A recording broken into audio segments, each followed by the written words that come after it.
dulu bendera Indonesia itu dilarang berkibar. Nah, Habib Salim Jindan itu membakar semangat perjuangan para pejuang-pejuang yang nyaru jadi apa? Tukang buah, ini itu dan lain sebagainya. Beliau itu pakai jubah warna putih, dalamnya warna merah. Jadi ketika beliau ceramah membakar semangat perjuangan, beliau sambil mengebas-ngebaskan jubahnya, buka tutup sehingga orang-orang ngelihat merah putih merah putih merah putih, akhirnya jiwa perjuangannya itu berkobar kembali. Itu semangat daripada Habib Salim Jindan. Kalau kita bicara tentang jasa para habaib, banyak.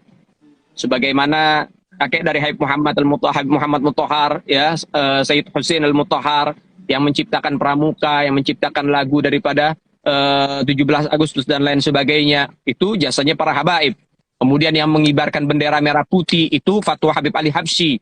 Kemudian yang menciptakan lambang negara itu daripada Al-Ghadri, Syarif Hamid Al-Ghadri. Kemudian daripada itu semua banyak daripada habaib-habaib, dan juga yang menentukan bendera warnanya merah dan putih itu termasuk daripada Al-Habib Salim Al-Jufri Palu.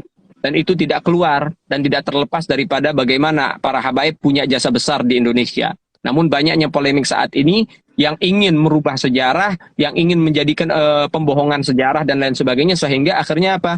Sehingga terjadilah yang namanya daripada framing, playing victim dan lain sebagainya, penggembosan tentang nama para habaib dan lain sebagainya. Ya, kita tidak pungkiri untuk zaman sekarang, ya, kita tidak pungkiri habaib itu manusia.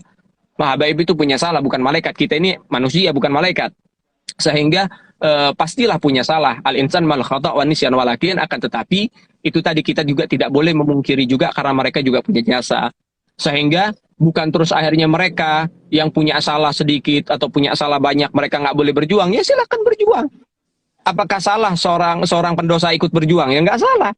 Apakah salah orang yang ingin bertobat untuk berjuang? Ya nggak salah. Sehingga yang salah apa? Yang salah itu orang yang tidak terima akan perjuangan. Itu yang salah, yang selalu memandang remeh, yang memandang sebelah mata, yang memandang radikal dan lain sebagainya tentang orang-orang yang berjuang. Itu yang salah. Jadi artinya saat ini bukan untuk saling menyalahkan, tetapi saling berangkulan, saling mengarahkan satu sama lain dan lain sebagainya. Sudah cukup keadaan memanas saat ini, harusnya sudah calling down, adem dan lain sebagainya, saling berangkulan. Sudah, semua punya jasa, bukan hanya habaib saja, semua suku itu semuanya punya jasa. Apa salahnya kita saling kolaborasi antar jasa sehingga teruskan perjuangan ini, karena yang namanya berjuang itu nggak berhenti sampai sini. Perjuangan akan terus berlanjut sampai yaumul qiyamah. Sehingga akan hal itu kita harus banyak introspeksi diri, dan kita sudahlah tidak usah kita membahas masa lalu dan lain sebagainya. Saat ini sudah waktunya kita istiqomah, kita fokus dan lain sebagainya. Bagaimana caranya membangun daripada jiwa-jiwa pengorbanan, perjuangan dan lain sebagainya. Itu yang harus kita pikirkan. Jadi jangan masalah polemik sedikit dijadikan ini gunjingan dan sebagainya. Sudah cukup. Sekarang waktunya kita di sini bangkit dari tidur yang lama. Indonesia ini negara kuat, Indonesia ini negara hebat, Indonesia ini negara kaya. Tapi kenapa kok keadaan kita saat ini tidak menguntungkan kita? Padahal ini negara sangat memiliki banyak keuntungan buat warga negaranya, buat masyarakatnya, dan buat semua orang yang cinta dengan Indonesia. Nah, itu yang harus kita pikirkan baik-baik. Sehingga ayo, sekarang waktunya bahu-membahu. Sekarang waktunya teruskan tongkat estafet perjuangan yang sudah memang leluhur kita tanamkan. Bayangin Belanda bawa tank, kita cuma bambu runcing, bayangin tuh. Ya. Kita bisa ngusir mereka. Sekarang kenapa kita nggak bisa mengusir daripada orang-orang yang punya niat jahat dengan Indonesia? Kenapa? Ya itu tadi. Ada satu hikayat, Beb. Jadi ada satu hikayat. Dulu ada jenderal, ya, ada jenderal pimpinan perang dari berbagai macam negara. Mereka rapat besar-besaran. Kemudian akhirnya apa? Mereka bilang, gimana cara menghabisi umat Islam? Bagaimana cara menghabisi umat Islam? Kemudian yang satu bilang, kita bikin nuklir pemusnah massal. Oh, kalau begitu nanti kita juga bisa tewas. Ada cara lain nggak? Kita ini aja, kita racun dan lain sebagainya. Itu juga kita bisa tewas. Bagaimana? Yang efektif bagaimana? Ada satu orang,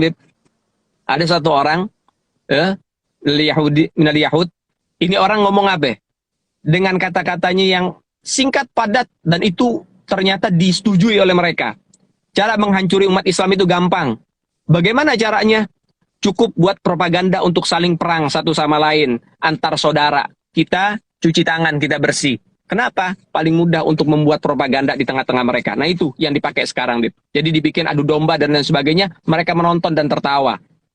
Itu yang pertama. Yang kedua, ada lagi cerita jenderal-jenderal luar biasa. Ada satu jenderal dengan pasukan-pasukannya nih. Kemudian bila ada satu kolam ikan, isinya ikan kecil-kecil, banyak banget, luar biasa. Kemudian datang jenderal satu. Datang jenderal satu, kemudian bilang sama anak buahnya, coba ambil ikan itu. Ambil ikan yang kecil-kecil tuh yang banyak, ambilin semuanya coba. Dia ambil cari, susah, didapetinnya susah. Gesit-gesit itu ikan, gak mampu satu. Turun 5 orang, gak mampu. Turun 10 orang, gak mampu. Turun 100 orang, karena kolam besar, Beb. Ikannya itu jutaan, gak mampu mereka. Kemudian akhirnya jenderal itu bilang, caranya gampang untuk ngambil ikan ini. Gimana? Kosongin airnya, ikannya tinggal diambil. Paham nggak? Kosongin airnya, kalau udah kosong airnya ikannya mau kemana? Gampang buat diambil. Dan itu akhirnya dijadikan tamsil sama itu jenderal. Beginilah cara menghancurkan umat Islam. Apa? Kalau ente datang nyebur ke kolam untuk ngambil ini, ya kita datang ke tengah-tengah umat Islam kita untuk hancurkan mereka, itu mustahil. Tapi caranya apa? Kosongin umat Islam. Kosongin umat Islam. Pojok aja ya, Ya, Mas ya. siap. Ya. Kosongin umat Islam. Kosongin dari apa? Kosongin dari imannya. Kosongin daripada tauhidnya. Kosongin dari keyakinannya. Kosongin dari ilmu agama. Kalau udah kosong, udah awam, udah apa namanya, udah semua itu hilang dari hati umat Islam, udah awam dia, gampang buat disesatin. Itu daripada hikayat-hikayat yang sangat luar biasa. Nah ini upaya-upaya. Maka oleh sebab itu kita semua kalau misalnya kita betul-betul pengen ikut dalam gerakan para ulama-ulama kita, pendahulu kita, gedaman ala gedamin bejiddin auza'i, kita akan ikuti setapak demi setapak. Tapi bagaimana mungkin kita bisa mengikuti setapak demi setapak kalau kita nggak tahu bagaimana sejarah perjuangan yang betul? Karena banyak yang sekarang ini apa, manipulasi sejarah, ada pembohongan sejarah, ada perubahan sejarah dan lain sebagainya. Nah ini yang harus kita waspadai. Ternyata, karena apa? Karena kita kadang-kadang kurang fokus dalam masalah itu, Beb. Kita kurang teliti, kurang jeli dalam masalah itu. Nah ini pentingnya kita untuk apa? Untuk kita pahamin akan sejarah-sejarah itu, supaya kita tidak tertipu dengan sejarah-sejarah yang dimanipulasi atau baru dan lain sebagainya. Nah, al-muhim sekarang itu, yaitu tadi, jangan jauh dari habaib, jangan jauh dari kiai, jangan jauh dari ulama dan juga para asatid. Kenapa? Kita butuh dengan mereka. Kalau mereka sudah tidak ada, kita kosong. Kalau sudah kita kosong, gampang kita dihabisi. Nah, kalau sebab itu sudah waktunya sekarang berangkulan. Karena banyak playing victim. Banyak daripada apa, framing-framing yang dijadikan habaib sama habaib, bertengkar. Kiai sama kiai, kadang habaib sama kiai dan lain sebagainya. Ini sudah dibuat, playing victim ini sudah dibuat. Nah, ini yang harus kita pahami baik-baik. Mudah-mudahan sih kita semua ini bisa tetap dalam keadaan istiqomah di jalan Allah Subhanahu wa taala. Dan juga buat kita semua, jangan berhenti dalam perjuangan. Kenapa? Jangan kita beranggapan, Beb, saya ini pendosa, Beb, saya ini begini, Beb, saya malu untuk berjuang. Nggak usah malu. Berjuang kamu, insya Allah nanti Allah Ta'ala bakal kasih jalan, kasih hidayah, kasih istiqomah dan sebagainya. Kenapa? Karena tidak ada sejarahnya, tidak ada yang melarang seorang pendosa untuk berjuang. Nggak ada sejarahnya. Dan tidak ada yang melarang. Siapa yang melarang? Maka oleh sebab itu dengan apa? Mungkin dengan hal itu Allah Ta'ala ampuni dosa-dosa kita. Banyak cara untuk Allah Ta'ala ampunin dosa-dosa kita. Bertobat, berjuang di jalan Allah. Itu semua cara-cara yang Allah berikan buat kita. Al-muhim, intinya terus doakan para pejuang-pejuang kita, para ulama kita. Jangan saling menjelekkan satu sama lain. Jangan saling mengatakan, oh ini Habib gak berjuang, ini Ustadz gak berjuang. Belum tentu. Kadang ada orang yang berjuang dengan dohirnya. Ada orang yang berjuang dengan doanya. Ada orang yang berjuang dengan tahajudnya. Ada orang yang berjuang dengan sujud malamnya. Mungkin banyaknya kemenangan-kemenangan yang kita dapat karena banyaknya orang-orang mastur yang meneteskan air mata di atas sajadahnya yang usang. Ternyata mereka berdoa supaya Allah berikan kemenangan. Banyak yang seperti itu. Sehingga sekarang ini bukan waktunya untuk saling menggunjing satu sama lain dan lain sebagainya. Karena apa?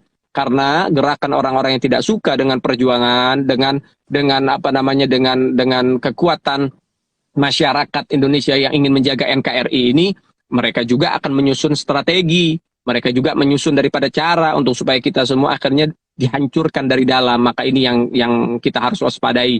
Makanya Soekarno pernah bilang apa? Perjuanganku lebih mudah karena mengusir penjajah, tapi perjuangan anak cucuku nanti, perjuangan rakyat Indonesia nanti akan lebih susah. Karena apa? Mereka akan melawan bangsa mereka sendiri. Nah itu yang harus kita waspadai. Begitu Habib. Kalau kepanjangan nanti takutnya bicaranya besar. Allah karim. Masya Allah, tabarakallah. Ahsantum, ahsanallah ilaikum. Luar biasa ini.